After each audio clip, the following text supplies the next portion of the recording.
ever Googled what foods should I avoid, you've probably left more confused than when you started. One person tells you to cut carbs, another says sugar is toxic, another says anxiety is purely mental and food doesn't matter at all. And when you're already struggling with stress, anxiety, pain, or low energy, all that noise can make you feel overwhelmed and paralyzed. Today, I want to walk you through a real client case study. Tony, a 60-year-old builder who still works full-time on site. I'll break down where Tony started, what was actually holding him back, and how coaching helped him from anxiety-driven food confusion to confidence, clarity, and real results. Hi, I'm Zita, a fitness and nutrition coach, and alongside my partner Terry, a neuropsychology and body image coach, we help men and women over 40 escape diet prison, lose fat, build muscle and the body they love with neuropsychology, nutrition, and targeted movement without extremes. One of the biggest problems in nutrition today isn't lack of discipline, it's information overload without context or understanding, or misleading information.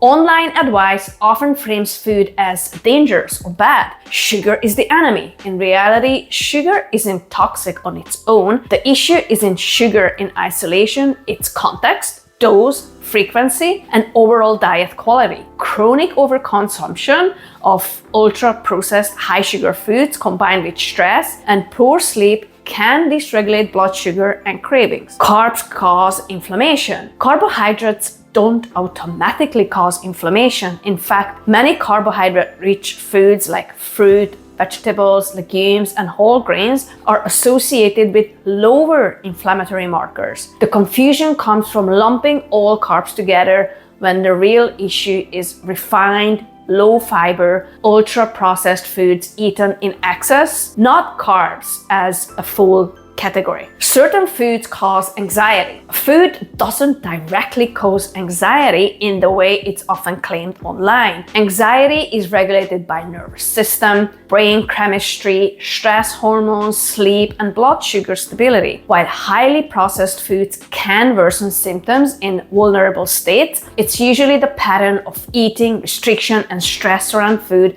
not a single ingredient that drives anxiety. Superfood myth, like apple cider vinegar melts belly fat. Apple cider vinegar doesn't burn fat or boost metabolism in any meaningful way. While it may slightly slow stomach emptying and reduce appetite temporarily, studies show the effect is small and inconsistent. Fat loss still comes down to overall calorie balance, muscle mass, and metabolic health, not acidic drinks. Relying on vinegar instead of addressing nutrition, strength training, sleep, and stress often keeps people stuck and frustrated. But when you remove context, food stops being fuel and becomes a threat. From a scientific standpoint, this creates a chronic stress response, constant decision fatigue, heightened anxiety around food choices, guilt and fear before eating, avoidance behaviors like skipping meals or abandoning shopping altogether. This isn't a willpower issue. It's a nervous system issue. And that's exactly where Tony was. He was overwhelmed by conflicting advice and didn't know how to apply it to his body. When Tony started coaching, he was dealing with several interconnected issues. High self-reported anxiety, especially around food shopping. He would often leave the shop without buying anything at all. A long-standing sugar addiction with evening binge eating. Daily consumption of ultra-processed foods like biscuits, cakes, crisps, or chips. Cycles of restriction and binging, like binging for days, then not eating for 2 to 3 days at all, only drinking water, poor sleep and low energy, loss of mobility and strength affecting his work, and a growing belly he wanted to reduce. From a physiological perspective, Tony's pattern made complete sense. Chronic stress, food restriction, poor sleep, and unstable blood sugar were driving his cravings and binging, not a lack of willpower. And at the same time, his nervous system was stuck in survival mode, reinforcing addictive food behaviors. This is where Terry's neuropsychology work was critical, helping Tony regulate stress, address addictive patterns, and work through underlying trauma so food was no longer his coping mechanism. So Tony wasn't just dealing with food, he was dealing with addictive reward loop driven by dopamine, unresolved stress, and past trauma, a nervous system stuck in fight or flight, identity level beliefs like I can't trust myself around food. Through neuropsychology informed coaching, Terry helped Tony understand how addictive pathways form in the brain, how to interrupt the sugar dopamine crash cycle, how to regulate his nervous system before food decisions were made, how to rewire automatic behaviors tied to stress and emotional triggers, how to rebuild self-trust and self-efficacy, not just control. From a nutrition point of view, Tony went from fear to understanding. We educated Tony on calories and energy balance,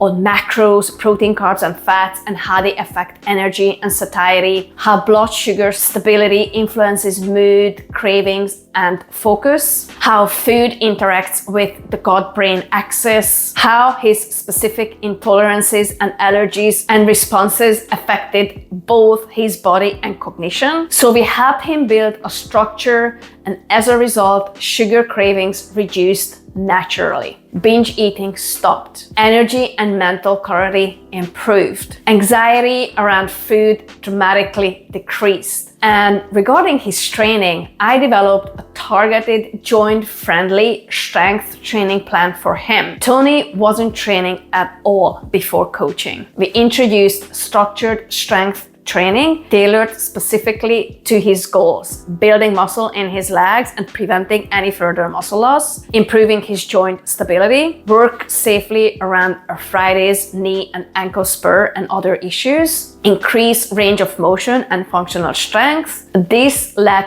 to real practical outcomes. Less pain, better balance and mobility, ability to walk stairs and ladders normally again as opposed to step by step, improved work capacity on site, and from the nervous system and psychology point of view, by reducing food chaos, stabilizing blood sugar, and creating routine, his stress response calmed, anxiety reduced, his sleep quality improved, his confidence returned, not just around food, but in daily life. So Tony made fantastic progress. And today, Tony has more energy and mental clarity, experiences significantly less pain, moves with a better range of motion and strength. He's got so much energy, has lost belly fat, and no longer fears specific foods. Tony feels confident making food choices, and he has improved relationships at home as well. And he reports lower anxiety and greater overall well-being. Most importantly, he now has knowledge he can use for life. Losing fat is never just about food. It's about how your brain responds to stress, how your body is fueled, and how it's trained. Which is why our 3-step Fat Loss Reset pathway is built on 3 pillars: neuropsychology, nutrition, and movement. If you see yourself in Tony, confused, anxious, and overwhelmed by what you're allowed to eat, know this: you don't need more rules, you need clarity. And that's exactly what we help our clients with. If you want support with your nutrition, your mindset, your neuropsychology, and your health without fear, restriction, or extremes, check the links in the description to work with us. Next, check out this video where I explain what I eat in a day to burn fat after 40.